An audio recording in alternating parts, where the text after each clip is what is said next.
Okay, I believe we are live and we are up and we're very excited to be here. So my name's Peter Parker and it's my privilege to be the CEO of Bluearth Foundation, and I sincerely welcome you all here. First thing I'd like to do, which is very special to our foundation, our charity, is an acknowledgement of country. So I'd like to say that we gather here today on Wurundjeri country in this special place to continue our learning journey together. We acknowledge the Aboriginal and Torres Strait Islanders as the traditional custodians of the land on which we meet. We pay our respects to the elders of the past, present, future, and acknowledge their spiritual connection to the country. So if you are new to Bluearth Foundation, welcome. If you know of our work already, I'd ask that you please enjoy and let us reaffirm our bold appetite to help you in your work and your passion around community health, because I'm sure we're only going to embody and strengthen your commitment to Bluearth after today, because we're very excited. We are Bluearth, and we are very passionate about addressing the alarming trends concerning sedentary lifestyles of children across Australia. We're a 20-year-old not-for-profit charity with full DGR status, founded by the wonderful Malcolm Freak, OAM. We are very proud of our history of contribution across Australia, but we have so much more to do. So we are on a mission of inspiring our nation to have a love of being physically active over a lifetime. So today, I hope you enjoy it. There'll be opportunities for questions and answers, as you should see on your screen. We'll try to get to those. If we don't, we will reaffirm our answers and everything after the webinar through a follow-up email. But please feel free to leave some questions there for us. As I said, my name's Peter Parker. I'm a registered osteopath of 25 years. I've been blessed to be on the board of Bluearth for the last 3 years. And in the last year, I've taken on the role of CEO of Bluearth Foundation. Bluearth is an extension of my career and everything I've done around osteopathy, because as an osteopath, we're always trying to treat the cause of the problem, trying to get to the cause of an issue and seek a resolution.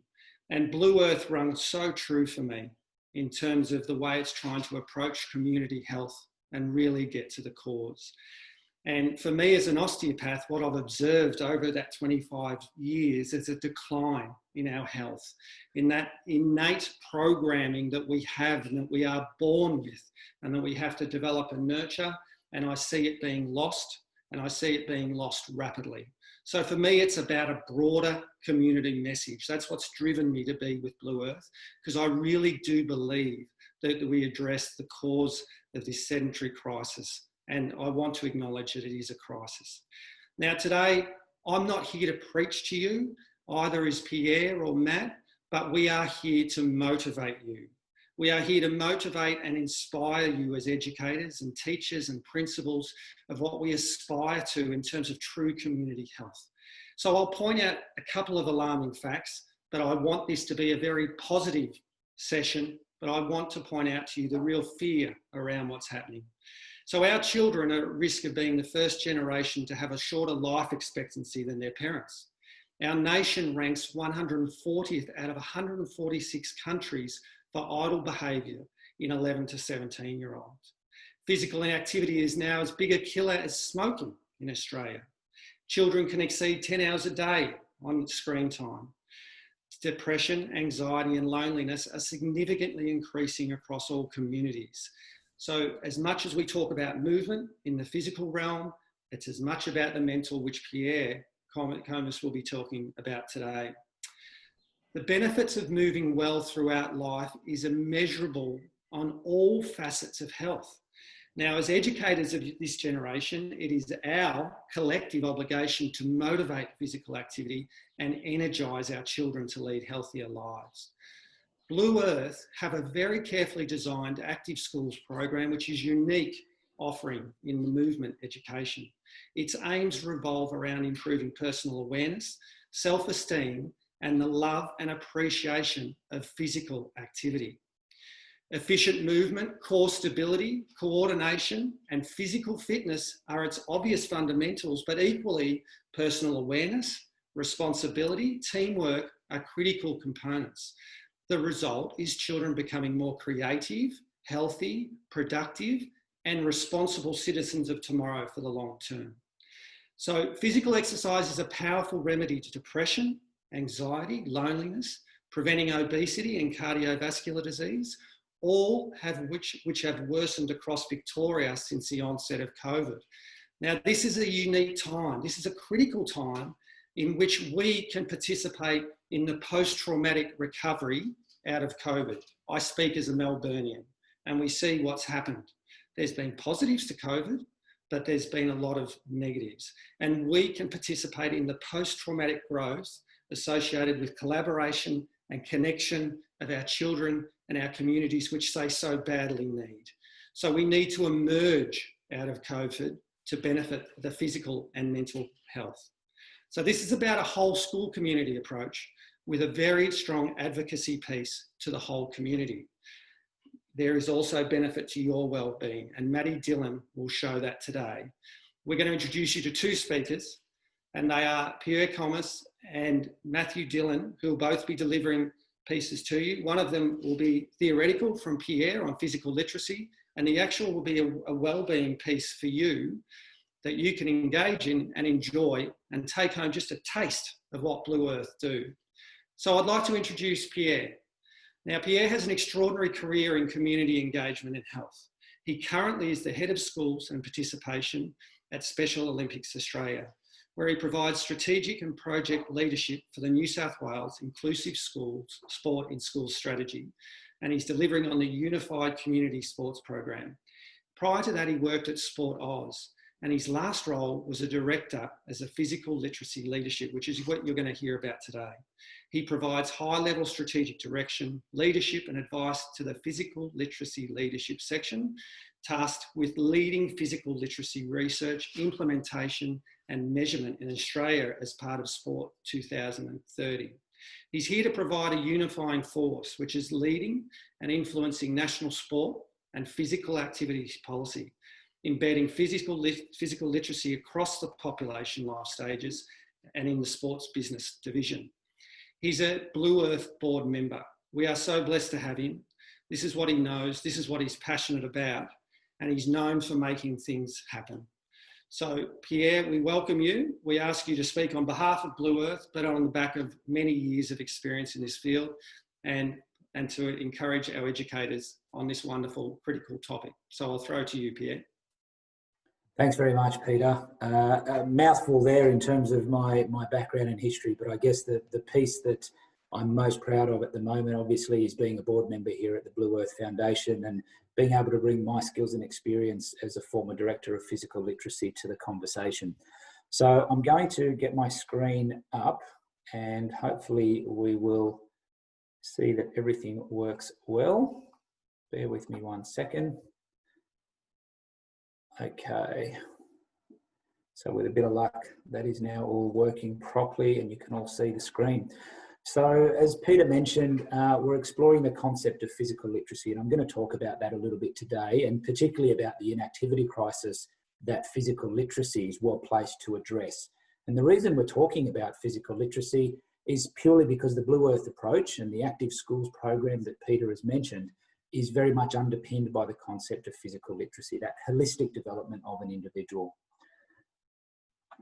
So I'll start by just having a look at the fact that our children and youth are not active enough. And this shouldn't be news to anyone. It's been reported widely in recent times that our children in particular really do fail to meet the physical activity guidelines. And for those that aren't aware, it's 60 minutes a day of moderate to vigorous physical activity, huff and puff exercise, if you like. You can see there on the slide that only 1 in 10 young people meet the guidelines, and only 1/3 of our young children are actually active enough to meet that guideline. If we then look at overweight and obesity, which we know again is an issue, the figures tell us that 1/4 of our young people are now overweight or obese, and that number is continuing to grow. We also have this other significant issue that is growing all the time, and that is this sedentary lifestyle, in many ways created by the fact that we have a lot of screens. Unfortunately, because of COVID and the environment we're in, we're having to use a screen today, but we're using a screen for a productive purpose. Unfortunately, less than 30% of young people, that's our 5 to 17-year-olds, do less than 2 hours of screen-based entertainment a day. So there are guidelines in place, if you're not aware, which limits the daily experience of screen time to 2 hours. So when you start to look at these stats, you get a sense of the inactivity crisis, the sedentary lifestyles that we're building, and the impact that that's having. Active Healthy Kids Australia releases a report card every 2 years on the physical activity levels of children and youth. This feeds into a global matrix, which was over 140 countries at the end of 2018, which is when the report was last released. In this report card, there are 10 individual grades around a range of things, 3 of which you can see up on the screen: physical fitness, movement skills, and screen time. And as you can see, we've scored particularly low in those 3 areas. We've then got an overall grade of physical activity, which is the average of our 10 grades. And Australia, for the 3rd consecutive year, so in 2014, in 2016, and again in 2018, has scored a D-, which is alarming considering we pride ourselves on being one of the most sporting, active nations in the world. Thankfully, though, we are trying to rectify that, and today we'll talk a bit about how Bluearth is playing its part as well. The downside of all this, of course, is that it's not just the obesity crisis. It's not just inactivity leading to chronic disease and to obesity or overweight children. But we go further than that. We're actually starting to see our young people having less self-confidence. They're not resilient. They're not feeling good about being physically active. They're not looking for reasons to be physically active. They aren't developing the fundamental movement skills the way they once were. Whilst there's many teachers on this webinar, on this call, we know that fundamental movement skills predominantly sit in physical education at school. But are we really doing enough? And are schools supported enough? Are PE teachers supported enough to deliver that curriculum area? And of course, we've touched on the sedentary lifestyles being created by the new forms of entertainment. Everyone's got an iPhone or a smartphone of some sort. Everyone's got an iPad. Everyone has a computer and televisions in the house. And unfortunately, they lead to a very sedentary lifestyle. Looking at some more of the stats here in terms of why physical literacy becomes so important, we see that 5 to 8-year-old children are the most active when we talk about our children and youth. But even then, far below what we would expect, with only 35% of them meeting the physical activity guidelines in that first set of data to the left.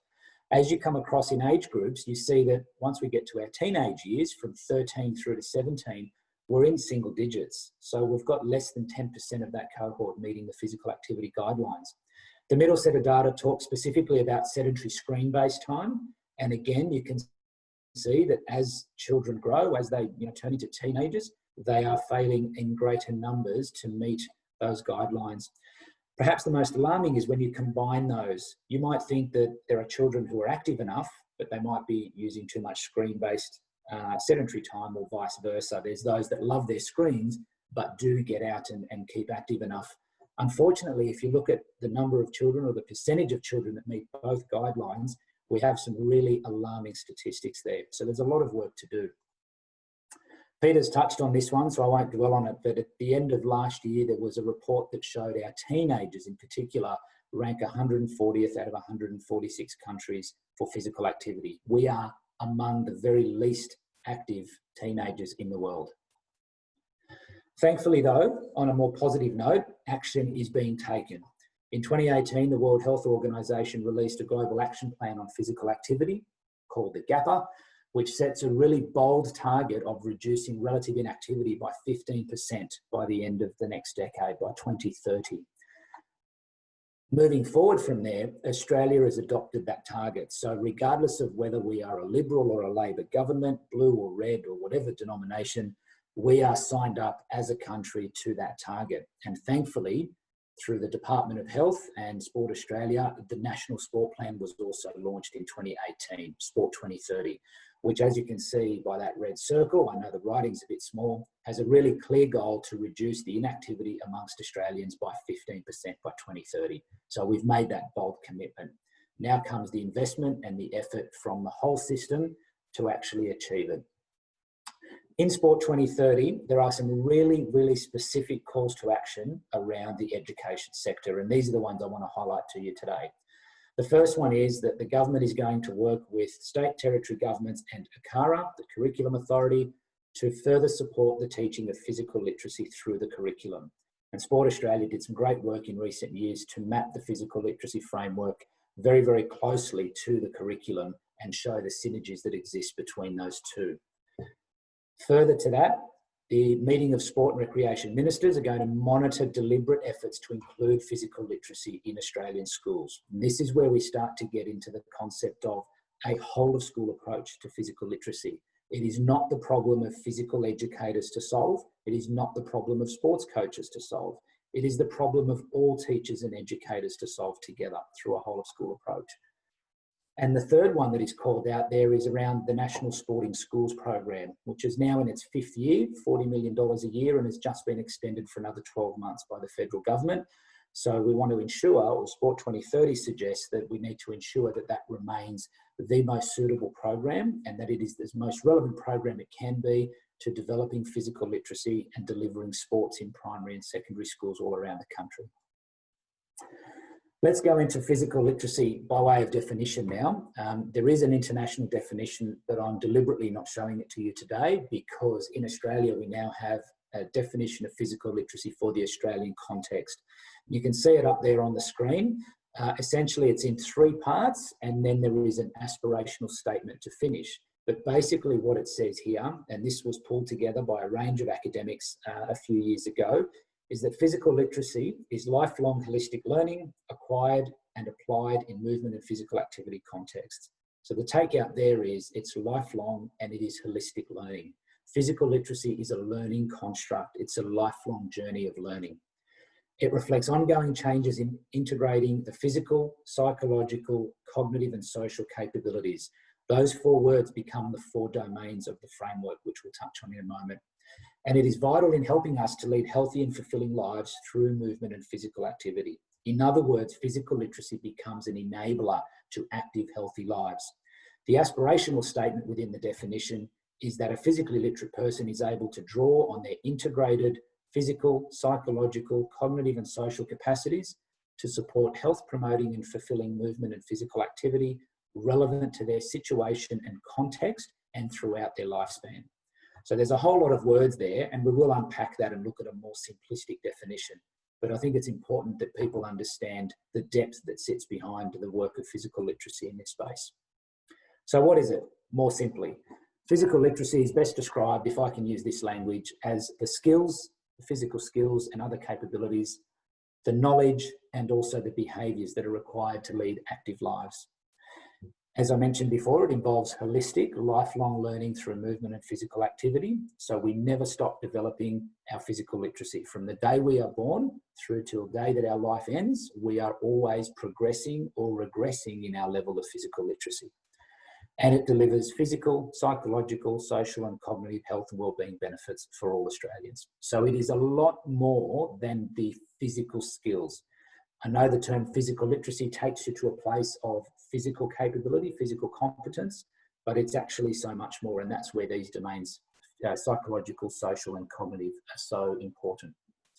So if we look at them individually, the blue is fairly self-explanatory. It's the physical skills and the fitness that a person can acquire and apply through movement. It's the things we're all familiar with: getting out, running, jumping, catching, kicking, etc.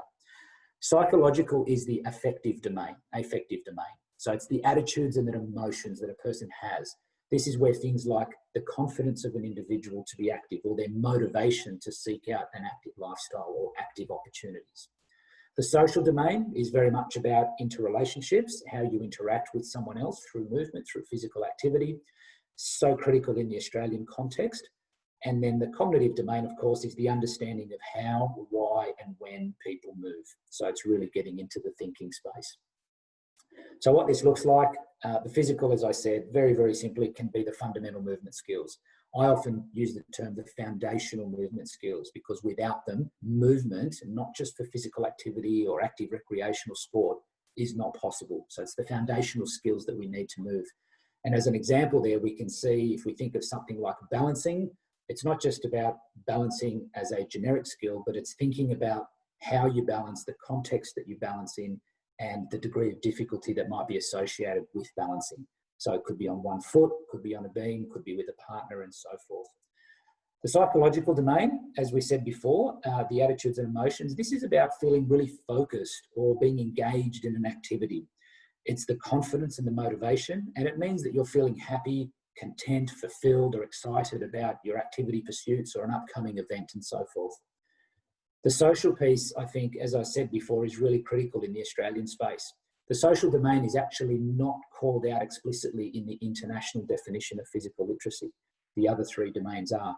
But in Australia, we really feel strongly that unless we have the ability to interact with our fellow Australians, with our peers, with our friends, then being able to realise the very best benefits, particularly from a wellbeing perspective that is associated with an active lifestyle, becomes really difficult. So things like demonstrating empathy and compassion or relating to others generally, and learning how to develop trust and camaraderie, the sense of team, when you think about team sports in particular, really, really critical. And then the cognitive domain, which could be things like understanding the roles within a team or developing strategies or knowing tactics. If we think about game-based learning, game-based scenarios, it could be goal setting, could be planning milestones as part of achieving or process of achieving a larger goal as well. So that brings me to this map, this framework. And for those that haven't seen this before, this is available on the Sport Australia website. It is the Australian Physical Literacy Framework. A draft version of this was developed a few years ago with 32 elements across these 4 domains. A whole lot of consultation with a range of different sectors was undertaken, and pilots were also run during the course of 2018 to test the concept of a physical literacy approach in a range of settings. They included community sport, but they also included active recreation or physical activity pursuits. They included high performance environments, and importantly, they also included education environments. And what was then garnered, all that feedback, led to an academic review with the core group that landed at the 30 elements that we have today in the final framework across these 4 domains. What this essentially does is very simply state in a visual way a common language that can be used when we think about the development of children, their holistic development. For educators, and I know there's many of you listening out there, you're talking the language of curriculum and curriculum outcomes. That's very education-focused jargon in terms of KLAs and all these sorts of things, content descriptors. Whereas in the sports sector, it's more about skill acquisition and how we actually develop those skills in sport-based application settings. What the framework does is provide that language that unites the two. So we can talk about the outcomes, and we can actually use the language of the physical literacy framework to help close the gap between the sport and education sector in terms of how children are developing and how the two sectors can work together to develop more physically literate children, which the research tells us is likely to get them to be more physically active. Within the framework, there are 5 stages of development that are called out. Now, we say 5 stages, we don't go from 1 to 5, we go from 0 to 4. But what it essentially shows is that 0 is a pre-foundational stage, the very, very beginning of exploring movement in a very limited way. But what the framework does, and the resource itself, is it spells out for each of the 30 elements how you progress through the stages right up to transfer and empowerment, which means that you're able to apply your capabilities across different situations and often in a very integrated way. And this is what it looks like, just to give you a sense of the usability of the resource. So this is just an example of the 1 page for the element of engagement and enjoyment, which sits in the psychological domain. You can see there the 5 stages are outlined, and it tells us not only what that stage is defined as, but what it could look like. And there are a range of activities and sports that are used as the examples. So a really powerful way to demonstrate the progress that a child makes in terms of their holistic development. The important thing to remember, of course, is that you don't sit at the same stage for every element or even for every domain. It is a very unique and individual journey. And at any point in time, an individual, be it a child, a teenager, an adult, or an older Australian, will progress and regress. So they'll have a different level of physical literacy. They may be physically very, very competent and at the high stages, they might be at lower stages in some of the other domains. Similarly, they might be social butterflies and do really, really well in terms of their social domain and potentially even their psychological domain, but they may be very low in some of the physical domains, in some of the physical elements. So it's important to note that we want to always work on developing the 4 domains at the same time without necessarily focusing on one without another. Why a physical literacy approach? This is the really interesting part. The research is showing us more and more, and this is my favourite quote here, that a physically literate person is more likely to be physically active. And in recent years, more and more research is becoming available internationally that demonstrates the best way to improve physical activity is to focus on developing levels of physical literacy. When we think about the school environment, the World Health Organization has stated in the Global Action Plan that school-based policy initiatives are an essential component of endeavours to create a more active society. So clearly called out within that plan to get the world moving more is school-based policy initiatives being at the heart of that, being very critical. We know from the UNESCO guidelines on high quality physical education from about 5 years ago when they were written that physical literacy should be a core component of quality health and physical education. So we're not saying that physical literacy replaces good PE. Physical literacy is the outcome of a good quality PE program. Children should become physically educated and should develop their physical literacy from a quality PE program. We know that physical literacy interventions develop cognition, life skills, and lead to academic attainment, starting to really build on this whole of person development here. And again, research is really ramming home the message that schools should adopt a whole of school approach to physical literacy. No one part of the curriculum or no one part of the teaching staff should be responsible for developing the students' physical literacy. It's got to be a whole of school approach. And the final one, which was updated literally 2 weeks ago, when the International Society for Physical Activity and Health released the 8 best investments for physical activity, reaffirmed that a whole of school program, the whole of school programs are identified as one of those 8 best investments. So a lot of evidence to suggest that we want to target whole of school and we want to develop physical literacy through that mechanism. So what we've got here in terms of the whole school approach is that we want to shift the culture and the environment within the school. And we want to provide more opportunities for children to be active throughout the school day and develop their physical literacy. At Sport Australia, over the past 18 months, 24 months, in partnership with ACHPA, the Australian Council for Health, Physical Education and Recreation, we developed a school's guide to physical literacy that called out the 8 core components that should be addressed to develop a strong physical literacy culture in school. And they sit here. The blue ones talk about policy and leadership, essentially. So getting school leadership to really buy in, having a policy within the school that is a commitment to developing physical literacy across the school day, and then considering the organisation within the school, the environment, the playground, the infrastructure that's there to support that.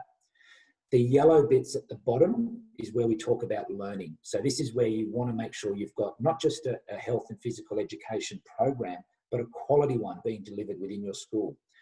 Important to go with that, though, are both inclusive co-curricular programs and the cross-curricular approaches, ensuring that the whole day and all learning areas are fueled by a desire to get kids moving more and to develop that physical literacy. But then critical to closing that loop is the connection back into the family home, the role that parents and families play, and really bringing them along on that journey. And of course, the local community, be it transitions into local community sports clubs or working with physical activity providers, but really providing that opportunity for children to be well connected into the after school or out of school time slot and engaging in that learning journey throughout all of that. So some key points to embrace before I wrap things up. The first one is that an individual's physical literacy journey is unique, it is non-linear, and it is lifelong. It's for this reason that we don't use age or school year to assess physical literacy. We assess an individual's physical literacy and compare it to their previous assessment because it is a very individual journey. Physical literacy will progress and regress throughout life. I've tried to hammer home that point to make people understand that we don't expect a very linear journey. We want to acknowledge that circumstances and that context and environment will play a part. if a female becomes pregnant when they get older, if someone picks up an injury, if circumstances change in terms of their cognitive capacities. A whole range of different factors can influence the progression and regression at different stages throughout life. But perhaps the most common, but I think the most beneficial outcome of physical literacy is that it provides the common language, especially the Australian framework, that allows us to unite sport, health, and definitely education in terms of the development of children and delivering what we call a systems approach to tackle the inactivity crisis. Physical literacy really is the key driver, because that's what sets us on a path to happier, healthier, and more active lives. And here at Bluearth, as Peter mentioned, 20 years we've had our active schools program. We've been around, we've fostered the culture of a whole school approach. And I'm very, very pleased to say, and I've got it here in front of me, the Active Schools, Active Kids, Active Communities joint ministerial statement released in Victoria in recent weeks is a culmination of the work and leadership that many people, including myself, my former organisation, and of course Bluearth, have played in ensuring the government commits. And it's great to see that the Victorian government has come to the table with both sport, health and education uniting to get kids moving and to get whole of school approaches to develop physical literacy. And that's where the Bluearth Foundation can play a very key role in that space. I'm hoping that if I leave these on the screen for a minute or two, you might just make a mental note of these links. But if you are interested in finding out more, I mentioned the Sport Australia website. Of particular reference, the physical literacy framework that I showed you, it's about a 30-page document, or sorry, a 40-page document, breaks down the 30 elements. But on there, you'll also find the physical literacy toolkit for schools that has the guide for schools, which calls out those 8 areas to a whole of school approach, a whole range of other resources, tips for development, benefits for schools, and how to actually implement it. The Playing for Life activity cards, if you've not come across those before, are a wonderful resource that are now mapped to both the National PE curriculum and the physical literacy framework. And there are some program alignment guidelines designed predominantly for the sports sector, but very applicable in a school environment as well. And on that note, I will stop sharing my screen and I will allow us to go back to Peter, who will give us an introduction to Maddie, who should be able to get us up and moving. Thanks, Peter.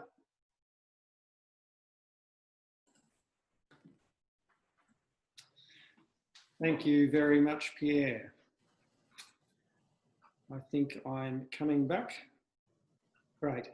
So that's a lot of content to try and squeeze into a 25 minute presentation. And I hope it gives you an impression of the holistic nature of the way we embrace our mission and what's actually involved in the well-being of our community. So for an expert like Pierre to give you the theoretical and evidence-based approach, but try and turn it into the practicalities of how that plays out and how Bluearth try and deliver our active schools programs into your schools. I hope you're starting to get a bit of an idea of our passion and aim and ambitions. But our active schools program is rich and alive, and it's here and ready to come into schools if your schools are willing to have us. So I'm going to move on to Matthew Dillon. Matthew has been with Bluearth for 10 years. And he's one of our treasures within the organisation. I'm sure he'll love me saying that, Matt, that you're a treasure. He is the regional coordinator for North East Victoria and Southern New South Wales at Bluearth. His background is as an exercise professional and fitness instructor over a 20-year history with YMCA. More than that, Matt really leads the charge in terms of passion and philosophy and knowledge on the ground in the way he teaches and coaches and the way he looks after our coaches and mentors. So I'd ask that you take on board what Matt's trying to do with you today, embrace it, stand up, get moving, enjoy, and start to taste a piece of the pie that Bluearth tries to offer to our communities and schools. So I'll throw to our legendary Matty Dillon. Over to you, Matty. Thanks very much, Peter. It's great to come in off the back of that wonderful presentation, Pierre, and thank you for that really kind introduction. So I'm going to invite everyone right now. You may have been sitting. If you've been standing, that's fantastic. But if you are sitting, what we'd like you to do right now is to stand up and create a little bit of space for yourself. Okay, I've got a little bit of space around me now. As you can see, you don't need much. But this will be really helpful for you because for the next 10 or 15 minutes, I really want this to be about giving back to you as an educator, as a teacher, you know, and part of the Bluearth approach is very strongly focused on that. When we're working in schools, yes, we are working with students and delivering our approach, but one of the things we aim to do is to work really closely with teachers to upskill them, of course, in the Bluearth approach, but to also assist them around their own health and well-being. And the Bluearth approach to that is one that is quite unique, I believe. You know, so understanding what teachers and educators go through on a daily basis, we see that as coaches. You know, we really emphasise the importance of flipping the lens. So you're looking out through a lens often and, you know, giving to others. Our approach is about looking back through the lens at yourself, because really, you know, it's important to care for self. You can't be a giver of care if you're not caring for yourself. And I know at particular times of the year, like we're experiencing now, often we're in overdrive, you know, so, you know, there's added demands, there's added pressures. So the things that I'd like to offer up today will hopefully, you know, impact in a positive way around your own health and well-being. But to start off with, because we have been a little bit sedentary and perhaps, you know, just slowed down a little bit for the last, you know, 20 or 25 minutes, we're just going to energize the body a little bit, okay? This is important to do because sometimes you might feel like you need this in your day. So I'm going to go through a few little activities here. So starting off with, we're just going to allow the arms to come down nice and long by our sides. Be nice and long and relaxed as you can through your arms. You might like to just think about what your feet are doing now. So if your feet, if you look down at your feet, are perhaps really narrow, close together or really wide, just step them in a little bit. So they're just under the hips. It's like the legs are coming straight out of the hips. Toes are facing straight ahead. And just allow yourself simply to start to think about lengthening out through your spine. So often when we're sitting a lot, and there's no doubt about this year, there's often been really long periods of time where we've been sedentary and sitting in front of screens and so forth. You know, it's nice just to simply stand and create a simple little check-in for yourself around that. So we want to create length through the body and the spine. So right now, if you come into contact with the ball of the big toe, the ball of little toe, and the balls of your heels, you can gently rock onto the balls of the heels, gently rock onto the balls of the toes. So you're just subtly moving backwards and forwards. And you're starting to make a connection with what's happening through the feet now. But what's happening also is your body's naturally starting to join in and follow. So just that nice, easy movement through the feet, through the legs, through the trunk of the body. And as you're doing this, you might also, you know, just take a moment just to check in around what's happening with your breath. You know, often, you know, the stresses of everyday life, we start to breathe fast and shallow, and that can sometimes be, you know, a little bit detrimental to our health. So learning the importance of functional breathing and the role that it plays for your health and well-being is super important in terms of care for self. So as you're gently moving backwards and forwards, balls of heels, the balls of the toes, you might like to incorporate that breath through the nose. So just simply, easily breathing in through the nose and gently breathing out. So finding your own rhythm with this. And as we move into this, we're going to now incorporate the arms. So on your next in-breath, we'll come gently up and out through the arms and lengthen. You may wish to come up onto the toes a little bit further. And then on the out-breath, release the arms, gently come back to the heels. So it becomes a nice, flowing, fluid movement through the body, through the arms. As you're doing this, you might also think about lengthening out through the tip of the crown of your head, your highest point, as well as lengthening up and out through your fingertips. And also just being mindful of relaxing through your shoulders. So as the arms float up and out, everybody's range of mobility will differ, and that's fine. But try not to elevate the shoulders, okay? Relax the shoulders. It's more about creating length through the whole body. So just maybe working through a couple of those in your own time, continuing on. coming up and out. And on that last one, when you're ready, just allow the arms to relax and check in around your shoulders. If the shoulders are still a little bit tight, you might like to incorporate just a couple of nice, easy shoulder rolls. So I'm working with my shoulders to draw them forward, then up to the ears, and letting the shoulder blades sweep down into the hip pockets of the rear. As this is happening, you can just soften through your knees a little bit. But see if you can maintain your length through the spine and through the crown of the head. A slight chin tuck works well with this, just to protect the head and neck if it's craning forward. So just working through a couple more of those in your own time. Really letting go with the out breath on that last one, just to soften through the shoulders. Then you can shake the arms out a little bit. So that's a nice little body scan to check in with yourself. We're going to add in a little bit of movement. And I like to refer to this, as our coaches do as well, as a little bit of mindful movement, because to do this well, you need to be fully present. And that's part of the Bluearth approach, you know, embracing the current present moment and bringing your whole self to that, to be the best at whatever that may be. So if you give yourself a little bit of space in front of you, you'll need that. We're going to now take the feet and legs, you know, a little bit wider in our stance, toes still facing ahead. And we're going to start off, so with the hands and arms out wide. You know, if we look down, it's like our fingertips are lining up with the outsides of our little toes. Okay, we soften through the knees. And as we hop the feet through, we clap. And then we hop back out with the feet and the arms and the hands. So we're going to do maybe another 4 or 5 of those in your own time. So when you're ready,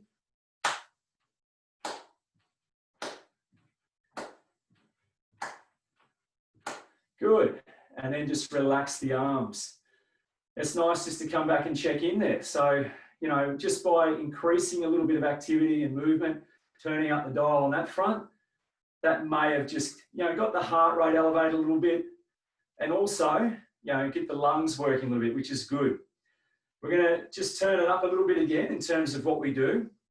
So this time, okay, we're going to go from feet and legs roughly around hip distance apart, arms out again, but this time we're going to hop forward and have a go at landing on one leg. It doesn't have to be a large hop, it can be a small hop, and we want to focus on how we're landing. So a soft landing, okay, by keeping the knees and legs and the ankles like shock absorbers. So we're starting off going here to jumping in front and clapping, coming back, and then changing to the other leg. Good. So we step back again. We'll just run through that a couple of times. Sometimes this takes a while to map into your body and mind, and that's fine. So legs a little bit wider in stance, arms out, hop into one leg, back to legs out wide, then changing over, back to legs out wide. So we know this as bilateral, starting bilateral, meaning legs wide apart here a little bit with hips, to unilateral on one leg, to bilateral, back to uni, okay? So we'll just move through that one more time, just in your own time and space. Great. So when you're working through that, obviously there's an element of focus and attention to what's taking place in your body. You know, and we talk about that in sessions. You know, it's good to notice, it's good to feel, and then, you know, we can share what it is that we're, you know, encountering for ourselves in our body, you know, when the time's right. And that approach is really good because intrinsically we start to feel motivated. The fact that we have the ability to be able to share what we're noticing and feeling, whether that be things we're enjoying or it could be where the challenges lie. And then as a group, in a group situation when we're working with students, you know, it's a collaborative approach where we value and respect what others are saying, and we learn from one another. You know, and that's, you know, that's a really strong driving point around what we do in Bluearth. Let's move on to something different. So this one's a little bit different. We're going to come up opposite hand to opposite knee first. So just crossing the midline, Thinking about being upright still through the spine. So length through the crown of the head as we do this. Also noticing around what's happening through the feet. So soft feet as they come back down into the ground.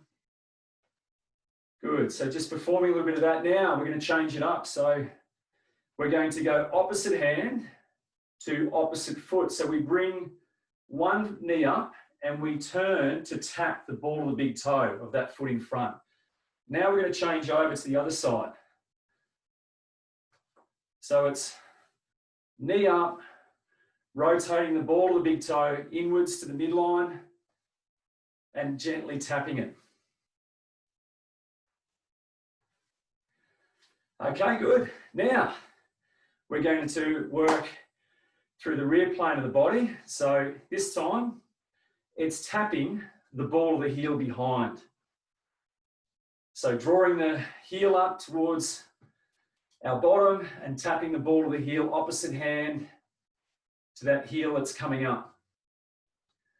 So if it's right heel, it's left hand tapping it. Okay, a couple more. And good, and relaxing. So now's a good time. We'll do what we did at the start. We come back to check in with our body. So if you look down at the feet, feet could be just inside the line of the hips here, a little bit closer together. Arms nice and long, palms perhaps facing away to encourage the chest and shoulders to stay relaxed and open. And just noticing if that heart rate's picked up a little bit. You know, we share this with students we work with. Well, the heart's an important muscle, so it's good to feel the heart working in a positive way, sending that good oxygen around the body. And just coming back to the breath. So with our breath this time, to help relax our breath and to help come back into a more relaxed, ready state, you might envisage a little feather, perhaps just resting on the top of your top lip, just under the nose. And as a gauge for yourself around the volume you're breathing, imagine you're trying to keep that feather there. You don't want to suck it up your nose. You want to try and keep it remaining there as you're gently breathing through your nose, inhaling, drawing the breath down into the belly, and then releasing that full breath out. So you're getting a sense of, you know, breathing a little bit easier. But the nice thing about this breathing too, we relax and we breathe into a deeper place, like I'm directing you now through the belly. We're actually starting to access our diaphragm, which is, you know, our main driver, or should be our main driver in terms of breathing correct functionally with what takes place for us.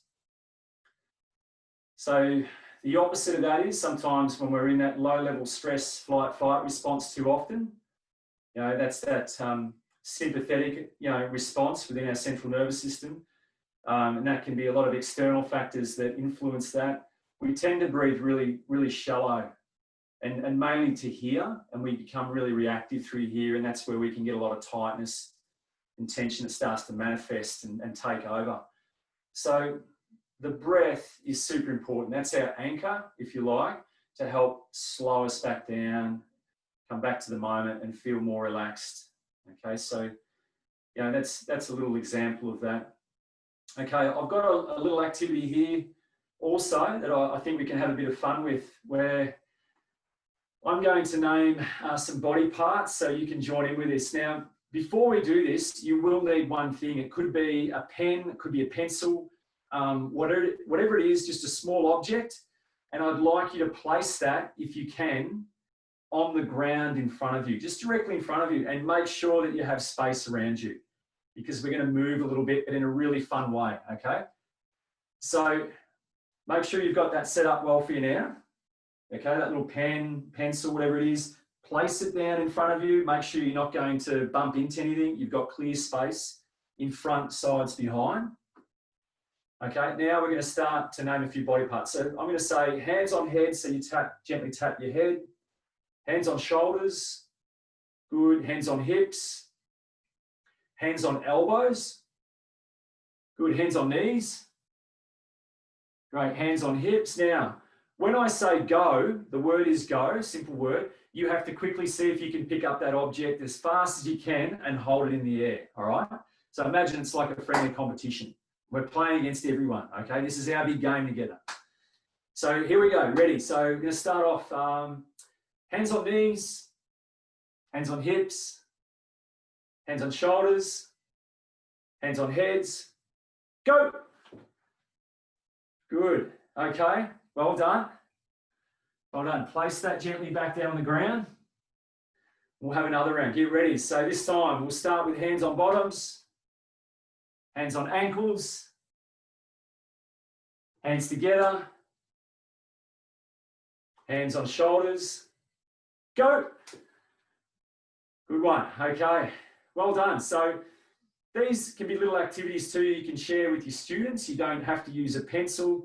It could be a ball, you know, you can use whatever you like, okay, whatever's free and easy available at the time. All right, let's come back to the feet one last time. Lengthen through the body.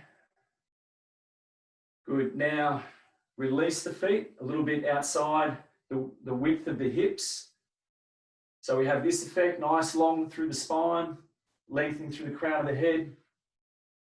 We're just going to start off with a little bit of movement through our trunk. So just gently allowing the arms to wrap around the trunk of the body here. So you'll notice that my eyes are staying fixed, so they're looking straight ahead. Okay, so I'd like you to explore that too, where the head isn't moving as much. It's more about creating a little bit of torsion through the spine. The reason for this is one of the main areas we get stiff through when we're working in front of screens often is through the neck.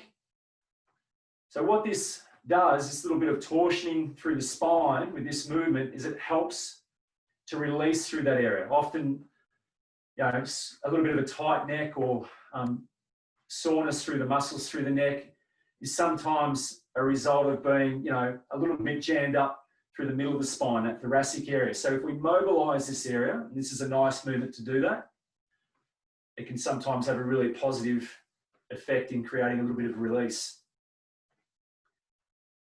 If you'd like to create a little bit more torsion effect through the spine, you can subtly, just gently look over each shoulder as you're moving through the trunk of the body, and the arms are continuing to wrap around like ribbons.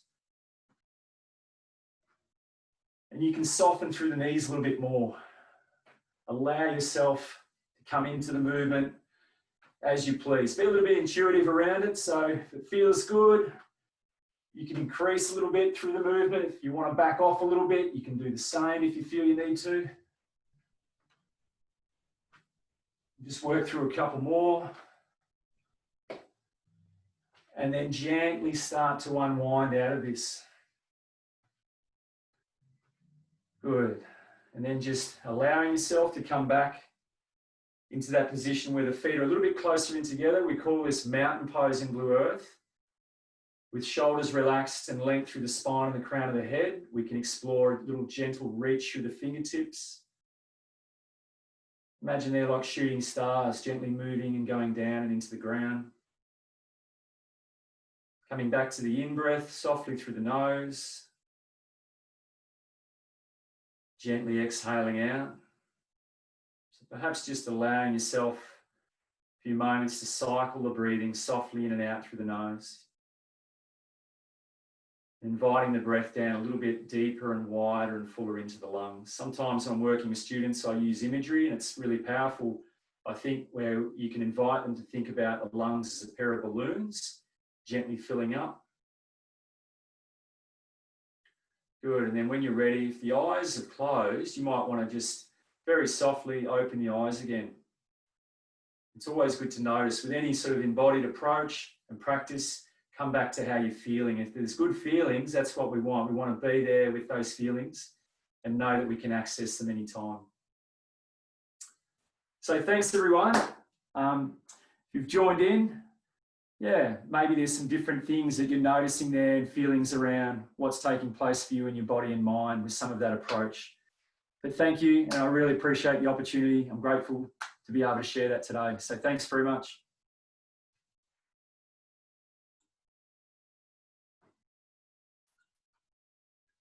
Thank you. Brilliant, Maddie. Absolutely wonderful. So you can see, do you think Maddie enjoys his work? I'd say he does. I'd say he spends many happy hours coming up with these programs in his office, and you can see that he embodies it and he lives it and he has fun with it. So that's a reflection of our coaches. That's a reflection of the depth of information and development that goes into it. So today, I'd hope that we're inspiring you to engage, to lobby and promote moving well in your schools and your community. Bluearth creates opportunities for children to become more active, and we need more Bluearth champions like you as educators to embrace this in your communities and your schools. Bluearth creates connection and collaboration, and this is never more needed than right now, recovering from COVID, where there's been a sense of disconnect and isolation, and now more than ever, we need to embrace these changes. So we want children to move well with a sense of fun, joy, and confidence, but with a lot of theory around why it needs to happen. I want to give you one quote, which is from our founder's daughter, Tina Freak, who's one of our staff and volunteers, and again is an inspiration. This is from Tina. This is a real discussion around experience to encourage reflection and awareness with movement as the vehicle. There is almost no better way for a human to know itself outside of movement. It is our innate programming. We are designed to move. The reason why kids who move well have good body and spatial awareness and perform better academically is because you cannot exercise the brain any better than with ideal movement. The mind mirrors the experience of the body in movement, whether it be flow, resilience, resistance, block. What is present in our movement patterns is almost always present in our behavioural patterns. Bluearth does not falter in what it has discovered, and it continues to evolve. It requires us to be the best we can be. Unquote. So as CEO, I would ask that you take a stand for your health, the health of our children, their children to come, and the well-being of our nation. We all need to develop a true and intrinsic love of movement for life. And I would strongly say to you that Bluearth has strong desires to be the peak advocate in this space. We've had amazing history in schools for 20 years, but now it's time for us to speak louder, prouder, let our charity shine, and we would hope you would join us in that journey because our desire is very strong. I would urge you to talk to your fellow staff and principals. I would urge you urgently to look at sporting schools funding, which is open right now, and that you can apply for Bluearth. And we'll be sending out an email to that effect to show you how very closely following this. There will be a follow-up email. It will reaffirm the power of physical literacy on the community's whole health and how we can impact on your children's, the family, your lives as teachers. And we would love to empower teachers to advocate to those responsible and engage us. So we'll send out more information on our Active Schools program, the Sporting Schools program, which you can seek funding for now, and there will be a link to this recording. So if it has affected you and it has empowered you, please share this recording because it is just the start of the way we plan to reach out and share our piece with you. So that brings us to a close today. I hope it's given you a sense of a lot of the facets and a lot of the intellectual property and knowledge that exists within Bluearth. And I feel really lucky and privileged to be able to share it now and promote it strongly to such vital cogs in our community, which is our educators. So thank you. And I urge you to join us on this journey and please embrace and share us to everyone. So on behalf of Matt, Pierre, and everyone at Bluearth, I say thank you and we look forward to seeing you again. Goodbye.